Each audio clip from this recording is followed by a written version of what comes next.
안녕하세요. 메타버스 세계 속 세운상가에 오신 여러분 모두 환영합니다. 저는 여러분께 가상 세계에서 새롭게 탄생한 세운상가 소개를 맡은 아바타 지영입니다. 본격적으로 세운상가 내부를 둘러보기 전에 먼저 저희 팀이 만든 새로운 세운상가의 브랜드를 소개해 드리겠습니다. 세운상가의 새로운 브랜드 리히든 오마카세입니다. 리히든은 다시 숨겨진이라는 의미로 한국의 숨겨진 보물들을 발견해 이곳에 다시 숨겼다는 것을 뜻합니다. 그리고 이러한 보물들을 마치 코스 요리를 먹듯 하나씩 차례대로 여러분께 소개해 드릴 예정입니다. 본격적으로 투어를 시작하기 전에 먼저 메뉴방에 도착했습니다. 이곳은 오늘 만나게 될 공간들에 대해 간략하게 소개하는 자리인데요. 이번 코스 기획을 총괄하신 재영님께서 소개해 주실 수 있으실까요? 네, 지영님, 물론이죠. 안녕하세요, 여러분. 전 이번 리히든 오마카세 총괄 기획을 맡은 재혁입니다. 이번 시즌 저희가 숨겨둔 보물은 바로 한국의 독립영화인데요. 최근 오징어 게임, 기생충 등 K 콘텐츠가 전 세계적으로 굉장히 큰 사랑을 받고 있습니다. 하지만 한국의 독립영화에도 숨겨진 훌륭한 작품이 많다는 사실 알고 계셨나요? 이번 시즌은 특별히 영화 속 한국 사회를 잘 녹여낸 작품들로 엄선해 보았습니다. 이를 유엔에서 지정한 SDG 가치를 통해 설명드릴 예정인데요. 그럼 당연히 SDG가 무엇인지 알아야만 하겠죠. SDG란 Sustainable Development Goals의 약자로 지속 가능한 발전 목표를 의미합니다. 유엔의 주도하에 설정된 이 목표는 경제, 사회, 환경 전 분야에 걸쳐 17개의 목표와 169개의 세부 목표로 구성되어 있는데요. 저희는 독립영화를 통해 한국의 SDG 현황을 살펴보도록 하겠습니다. 이건 오늘 만나보실 영화들을 담고 있는 메뉴판입니다. 저희의 메뉴판은 각 영화의 상징적인 대사들로 이루어져 있습니다. 그리고 오늘 여러분께서는 5개의 메뉴를 보실 예정입니다. 각 메뉴의 공간 구성은 다음과 같습니다. 먼저 전시회 입구에서 해당 영화의 간략한 시놉시스를 스틸컷 이미지와 함께 보신 후 포토존을 지나 SDG 설명 부스를 체험하시면 됩니다. 네, 재영님. 친절한 설명 감사드려요. 그럼 첫 번째 메뉴가 있는 1-A 공간으로 이동해 볼까요? 첫 번째 메뉴, 추신 나도 네 꿈을 꿔는 윤희에게를 담고 있는 공간입니다. 영화 속 윤희는 딸 세봄과 함께 둘이서 살고 있습니다. 평범한 일상의 반복 속 윤희의 집에 낯선 편지 한 통이 도착해 있는데요. 편지의 내용을 확인한 딸 세봄은 엄마에게 편지를 보낸 사람이 있는 곳으로의 여행을 엄마에게 제안합니다. UN SDG의 5번째 목표는 성평등 달성과 여성 역량 강화입니다. 여성과 여아를 향한 모든 형태의 차별과 폭력적 관행을 근절하고 평등한 자아 실현의 권리 보장을 위한 내용을 담고 있습니다.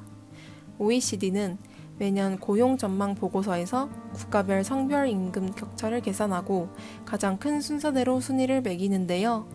여기서 한국은 작년에 몇 위를 했을까요? 한국은 2022년 31.1%로 OECD 회원국 중 1위를 했고 이 순위는 무려 26년간 변하지 않았다고 합니다. 조금 충격적인 이야기죠? 한국은 언제쯤 이 자리에서 내려올 수 있을까요? 두 번째로 만나볼 공간, 메뉴명 저랑 연애하실래요는 바로 영화 죽여주는 여자입니다. 제목에 죽여주는 이 말은 중의적 표현인데요. 하나는 몹시 잘하는 의미고 또 다른 하나는 사람의 숨을 거두게 하는 것을 뜻합니다.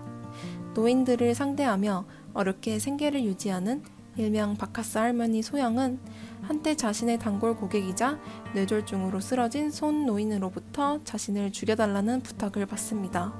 소영은 어떤 선택을 하게 될까요? 종로의 탑골 공원을 모티브로 한 이 공간은 영화의 메시지를 고려하여 포토존을 만들지 않았습니다. 그러면 스틸컷을 지나 죽여주는 여자가 담고 있는 한국 사회의 단면을 보러 가실까요? 여러분은 지금 노후 준비를 하고 계신가요? 노후 준비는 언제부터 하는 게 적당할까요? 한국 사회에서 노후 대비가 중요한 키워드인 이유는 결국 나의 노후를 책임져야 하는 사람은 바로 나이기 때문입니다. UN SDG의 가장 첫 번째 목표는 모든 곳에서 모든 형태의 빈곤 종식인데요. OECD 회원국 중 노인 빈곤율 1위, 노인 자살률 1위를 기록하고 있는 나라는 한국입니다. 자식에게 피해를 주지 않는 것이 삶의 가장 중요한 우선순위가 되어버린 시간에 행복이 피어날 틈은 정말 없는 걸까요? 이제 3-B로 가보겠습니다. 이번에 만나볼 공간은 바로 모어입니다. 모어를 처음 들었을 때 영어 단어 more를 떠올린 분이 많으실 텐데요. 사실 영화의 제목 모어는 한자로 털난 물고기라는 뜻입니다. 보통의 물고기와는 다른 모습으로 그 어디에도 속하지 못하는 모어는 이 영화의 주인공을 상징합니다. 화려한 드래퀸이자 능숙한 뮤지컬 배우이자 개성 넘치는 안무가이자 또 누군가의 귀한 아들이자 누군가의 사랑하는 애인으로서의 모어. 아름다운 사람을 아름답게 담아낸 영화 모어의 공간은 이태원의 드랙쇼 클럽을 모티브로 만들어졌습니다. 젠더 이퀄리티, 한국어로는 성평등을 의미하는데요. 이 젠더에는 남성과 여성뿐만 아니라 다양한 성이 포함되어 있습니다. 성평등이라는 건 좁게 보면 남성과 여성의 평등을 의미하지만 넓게 보면 성소수자를 포함한 모든 성 정체성이 동일하게 존중받는 가치를 의미합니다. 유엔에서도 2013년부터 성소수자의 인권 보호를 위한 Free and Equal 캠페인을 진행 중인데요.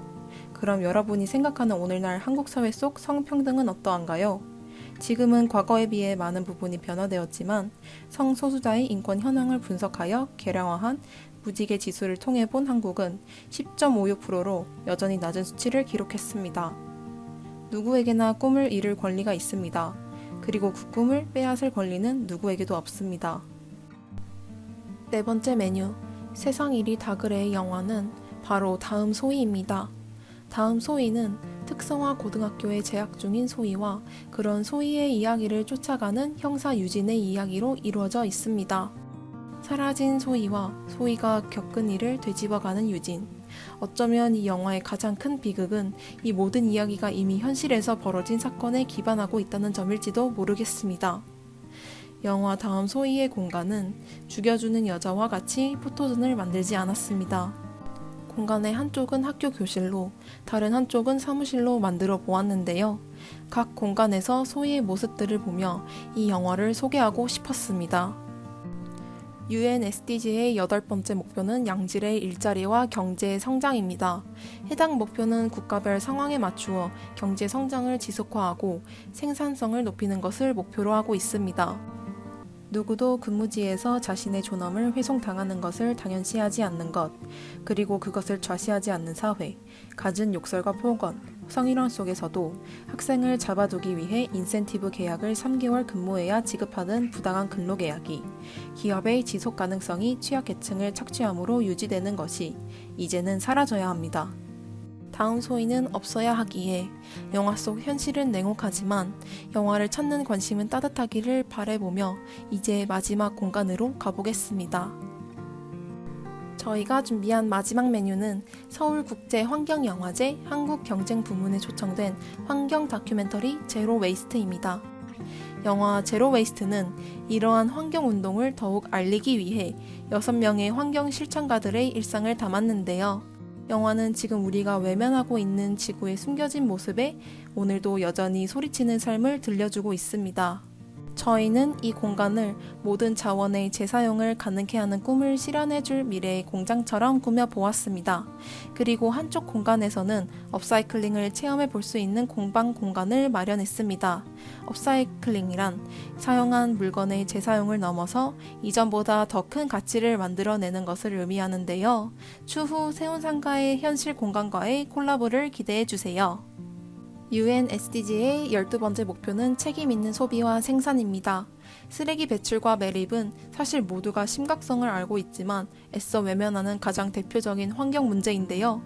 한국은 2016년부터 2021년까지 폐기물 배출량이 계속 증가해왔고 21년도 총 폐기물 발생량은 1억 9천에 달했습니다.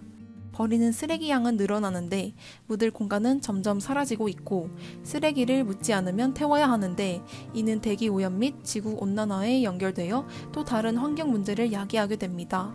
이것이 바로 우리가 이 영화에 주목해야 하는 이유입니다.